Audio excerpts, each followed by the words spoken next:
Bonsoir à tous, j'espère que vous allez très bien, que cette vidéo vous trouve dans d'excellentes conditions. Alors pour ce soir, nous allons tout simplement continuer avec la notion de force et champ, et notamment la troisième et dernière vidéo portant sur les forces et champs magnétiques. Mais déjà avant de commencer cette vidéo, j'aimerais premièrement m'excuser parce que cette vidéo aurait dû être faite il y a d'ici là 2 semaines. Également parce que ces 2 dernières semaines, nous n'avons pas publié des vidéos. Donc, je tiens vraiment à m'excuser pour ce retard et cette absence. Et la seconde chose que j'aimerais vous informer en ce qui concerne les classes de première et de terminale, nous avons tout simplement des groupes WhatsApp. Donc, les groupes WhatsApp, ça sera un supplément à notre site Internet. Sur le site Internet, vous avez quoi? Vous avez des fiches de cours, des exercices avec correction, des quiz, ainsi de suite. Mais comme c'est encore au départ, nous n'avons pas beaucoup d'exercices, pas beaucoup de fiches de cours. Donc, le but du groupe WhatsApp, ça serait par exemple que si tu es toi à la maison, que tu es en train de traiter un exercice et que tu as des difficultés avec cet exercice, tu poses dans le groupe. Et bien sûr, un enseignant, même un élève peut t'aider à répondre à tes questions. Mais pour l'enseignant, généralement, ce que je fais lorsque je réponds à vos questions, c'est plutôt d'abord de vous guider, de vous expliquer comment procéder. Vous essayez, si vous n'arrivez pas avant que je rédige moi-même la correction. Et en vous expliquant, bien sûr, par voix. Ça sera en fait ça le but des groupes WhatsApp. Ça serait de vous apporter une aide lors de la résolution de vos exercices. Vous avez même des questions en ce qui concerne l'élaboration d'un emploi de temps, par exemple. Si vous voulez élaborer un emploi de temps en fonction de vos conditions, parce qu'il faut savoir que chacun peut avoir des emplois de temps différents, vu ce qu'ils doivent faire chaque jour chez eux, ainsi de suite. Nous allons également mettre à votre disposition les anciens sujets séquentiels pour mieux vous aider à préparer vos séquences. Donc, si on est par exemple au Cameroun, il y a les sujets des gens tables, les sujets de vote. Donc, lorsqu'on prépare la première séquence, vous avez les sujets de maths, de physique, les anciens sujets des années antérieures. Là, vous pouvez avoir une idée de ce qu'on a fait les années précédentes et avec ça, vous travaillez et préparez votre séquence afin d'obtenir des bonnes notes. Donc, on élabore, on a mis en place ces différents groupes WhatsApp. Et pour participer, c'est tout simplement 2500 par mois. Donc, la participation, c'est 2500 francs par mois. Mais d'ici jusqu'au 13 septembre, ceux qui vont s'inscrire pourront s'inscrire à 2000 francs le mois. Mais après le 13 septembre, ça revient à 2500 francs le mois. Alors, sans plus tarder, on va tout simplement commencer avec la notion d'aujourd'hui. Lorsque vous étiez en classe des premiers, vous avez une idée, en fait, de la notion du champ magnétique. Bien sûr, le champ magnétique ou les forces magnétiques qu'on va voir aujourd'hui, lorsqu'on en terminale, il y a 2 lois importantes à connaître dans ce sens. La première loi, c'est la loi de Laplace et la seconde loi, c'est la loi de Lorentz. Donc, pour la première partie de cette vidéo, on va s'intéresser à la loi de Laplace, voir comment l'appliquer dans un exercice. Et ensuite, on va prendre la loi de Lorentz, voir comment l'appliquer. Et en synthèse, on va voir quelles relations, en fait, quelles relations existent entre ces 2 lois. Donc, lorsqu'on parle de loi de Laplace, c'est tout simplement l'action du champ magnétique sur un conducteur.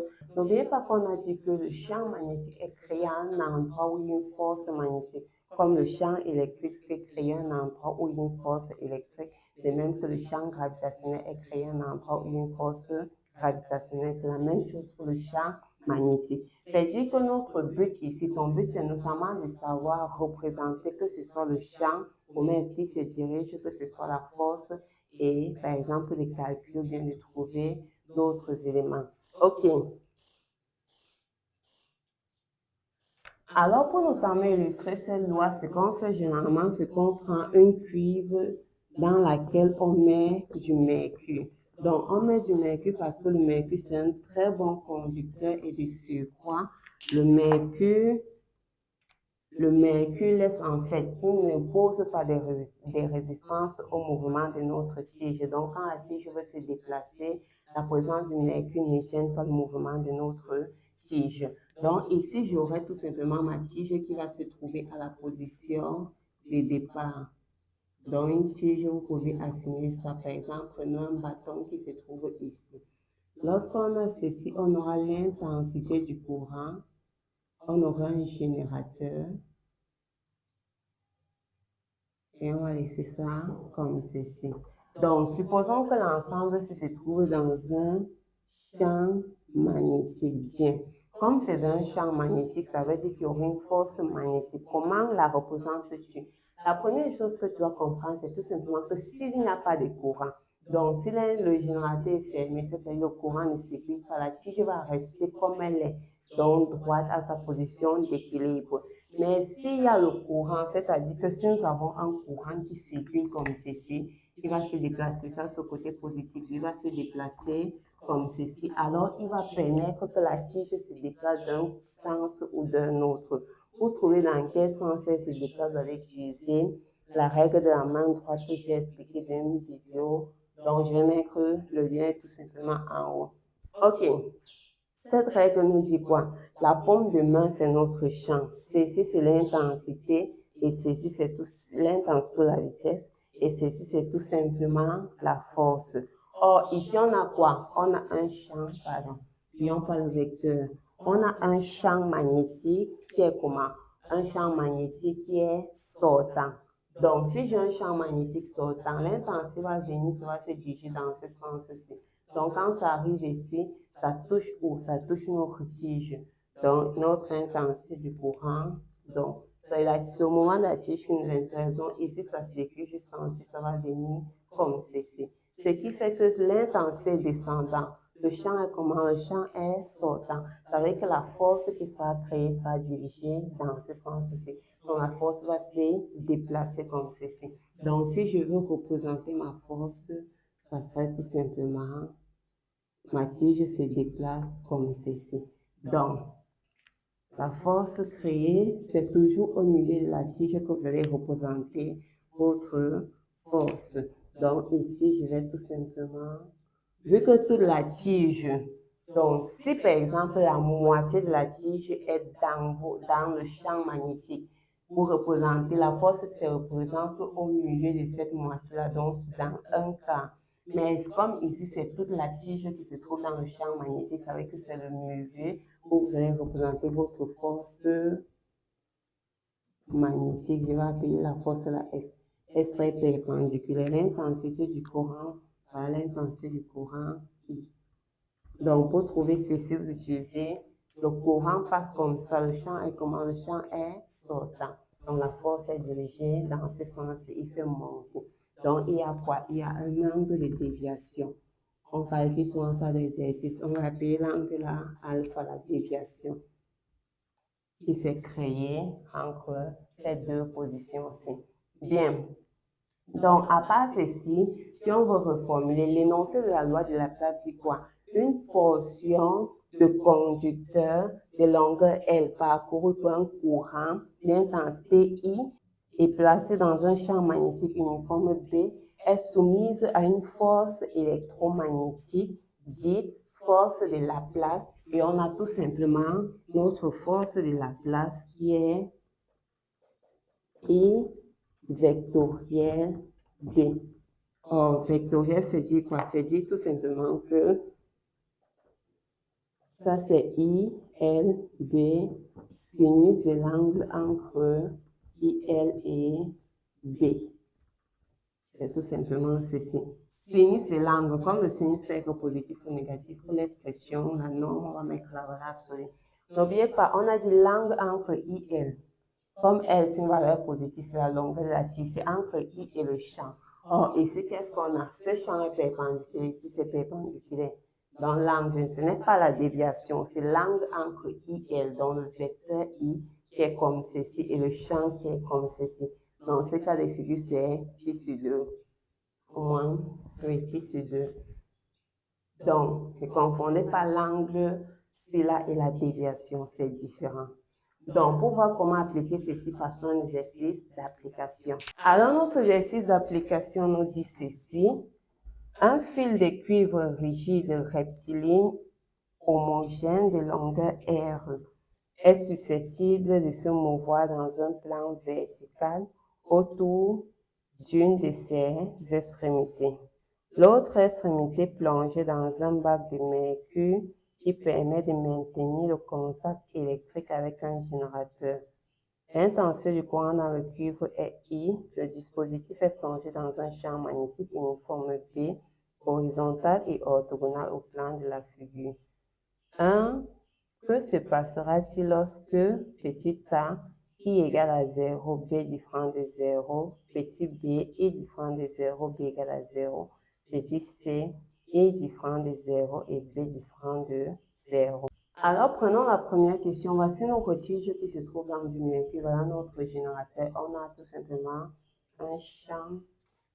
On a tout simplement un champ sortant. Bien.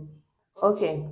On a dit premier cas, si I égale à 0. Alors, s'il n'y a pas de courant, qu'est-ce qui se passe? La tige reste à sa position d'équilibre. Elle ne bouge pas. Elle reste exactement comme elle est. Il n'y aura pas de force. Tout simplement parce que si c'est ici les zéros, il n'y a tout simplement pas de force magnétique. Par conséquent, pas de mouvement de la tige. Si maintenant, I est différent de 0, mais que B égale à 0. S'il n'y a pas B égale à 0, ça veut dire quoi? Il n'y a pas de champ magnétique. Or, s'il n'y a pas de champ magnétique, ça veut dire que forcément, il n'y a pas de force magnétique. Donc, la force magnétique égale à 0. Donc, la tige ne bouge pas. Elle reste à sa position soumise uniquement à son poids du fait qu'elle possède une masse. Maintenant, si les deux sont différents de 0, ça veut dire que forcément, la tige va bouger. Il faut remarquer que ici, le champ est sortant, ici c'est sortant. S'il était entrant, donc si notre chien était plutôt comme ça veut dire quoi? Notre intensité descend, notre champ est entrant, ça veut dire que notre force devait plutôt, notre tige devait se diriger dans ce sens-ci, tout simplement comme ceci. Donc, on ne peut pas juste dire qu'on a vu un cas où le chien était juste sortant. Donc, s'il est entrant, vous faites la même chose. L'intensité descend, le champ entre, la force est comme ceci. Bien. Donc, si l'une des grandeurs s'il en fait est égale à 0, ça veut dire qu'il n'y aura tout simplement pas de force magnétique. Vous pouvez soit utiliser la logique ou utiliser tout simplement l'expression. Ensuite, à la prochaine question 2, on nous dit, modifie-t-on quelque chose lorsque on permet les bornes du générateur? Très bien. Si je permets les bornes du générateur, ça veut dire quoi? Le générateur, l'intensité, lorsque ça sort du générateur, ça se déplace d'une porte à une autre. Ça veut dire que si mon générateur est comme ça, l'intensité va se déplacer comme ceci. Ça veut dire que lorsque le courant va arriver sur la tige, lui sera comme ceci. Or, si on permet les bornes, qu'est-ce qui se passe? Donc, ça va plutôt se déplacer comme ceci. Donc, comme ça, c'est un conducteur du courant, ça veut dire que lorsqu'il va arriver sur la tige, il sera plutôt comme ceci. Donc, si je permets, dans le premier cas, il est descendant. Dans le deuxième cas, il est montant. Donc, si on permet, qu'est-ce qui se passe? Le sens de la force change. Donc, en permettant les bornes du générateur, le sens de tout simplement, notre force va tout simplement changer. Donc, c'est un exercice qui vous permet de mieux même comprendre votre cours. Si je permets ceci, ça veut dire tout simplement que la force créée va tout simplement changer. Donc, au lieu de mettre ceci en grand, quelqu'un aurait pu avoir cette force-ci si plutôt il permettait comme ça, le courant devait monter comme ça. Or, si ça monte, on va dire montant, la force sortante, le champ devient comme ceci. OK. Maintenant, pour la troisième et dernière question, on dit on néglige la longueur de la partie de la tige située dans le mercure. On admet que la ligne d'action de la force magnétique passe par le milieu de la tige. On veut calculer la déviation angulaire de la tige quand elle atteint sa position d'équilibre. Maintenant, on a dit le courant passe, le courant circule. Ça veut dire que je peux représenter ma force magnétique. Donc, si le courant circule, c'est dit quoi? L'intensité courant va venir ici. Notre force courant en descendant le champ. Le champ, il est tout simplement sortant et la force serait donc comme ceci. Ça veut dire que ma tige va dévier comme ceci, dans ce sens-ci. Donc, si on illustre tout simplement comme ça. On a dit qu'on admet que la tige, le milieu, si le milieu de la tige, c'est là où il y a la ligne de notre force, donc notre force, c'est une force comme ça qui veut dire F. Ça veut dire que toute la tige est dans le champ. Donc, la force s'applique au milieu de la tige. N'oubliez pas que la force s'applique toujours au milieu de la partie qui est dans le champ. Dans tous les exercices, la tige n'est pas dans le champ. Parfois, ça fait que la moitié de la tige. Donc, la force va s'appliquer sur la moitié de la tige. Il y aura plus d'exercices sur le site. Donc ici, la déviation qu'on cherche, c'est notamment l'angle C. Déviation angulaire de la tige. Maintenant, qu'est-ce qu'on a dit? Lorsqu'elle atteint l'équilibre, ça veut dire que lorsqu'elle va dévier, elle va atteindre un niveau où elle va s'arrêter. Donc, elle monte jusqu'à la présence du champ, puis elle s'arrête. Ça veut dire qu'elle a un équilibre. Or, elle dévie par rapport à un angle que je vais appeler un axe delta. Or, si on obtient un équilibre, pensez toujours à deux choses lorsque vous voyez équilibre. S'il n'y a que des forces, la somme des forces de vecteur nul. Or, s'il y a tout simplement l'axe, on peut utiliser les moments. Donc ici, vu qu'on dévie par rapport à un axe, je vais tout simplement utiliser les moments. Ok, quelles sont les forces?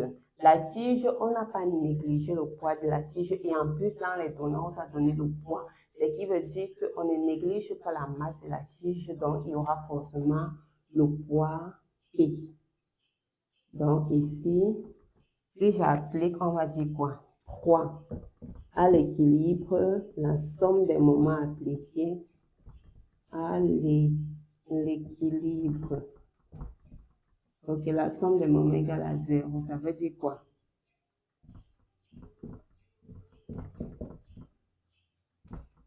Delta de notre force serait 0. Or, qu'est-ce qu'on a dit en seconde? Je crois sur le moment, c'est tout simplement que le moment, c'est quoi? Voici l'axe delta.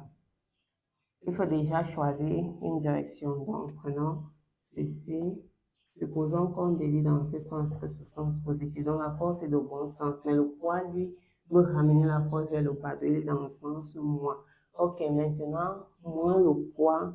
Maintenant, ce qui vous intéresse, c'est la distance. Lorsqu'on a une force comme ceci, vous prenez l'extrémité. Voici l'axe.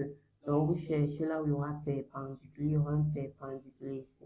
Comme ici, voici l'angle alpha. Donc, voici notre angle alpha ici. Donc, voici l'axe D. Si j'appelle ça, oui, appelons ça D. Ça serait D. Alors, P, D. Et ici, c'est là au sens positif, la force. Comme la force est perpendiculaire, ici, il y a angle 3. Elle est perpendiculaire à l'axe avec la distance qu'on veut, c'est tout simplement cette distance-ci. Or, cette distance-ci, c'est la moitié de la tige. Or, la tige a pour longueur R, donc c'est R sur 2. Donc, si je veux appliquer, D, c'est quoi? Voici notre alpha. Ça veut dire que sinus et alpha, c'est côté opposé. Donc, on va prendre côté opposé, c'est D. Sur hypoténuse, hypoténuse, c'est la moitié de la tige R sur 2. Donc, ça veut dire que D, ça serait tout simplement R sur 2 multiplié par sinus alpha. Donc, j'ai R sur 2 sinus alpha F R sur 2 égale à 0. Ça va faire quoi? Ça va faire qu'on simplifie ce monsieur. Ça va impliquer que F égale à P. F, pardon, égale à P sinus alpha. Or, F c'est quoi? C'est la force magnétique. Donc, on applique tout simplement ceci. L'angle entre I, le champ est comment? Perpendiculaire à IL. Donc, l'angle c'est pi sur 2. Donc, ça, c'est sinus de pi sur 2 qui est 1. Pi sur 2 moins pi sur 2, c'est 1. Donc, on va remplacer par I.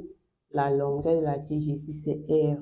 Le champ égale à P sinus alpha. Or, comme alpha, c'est ce qu'on cherche, on dit que sinus alpha, c'est I R sur P.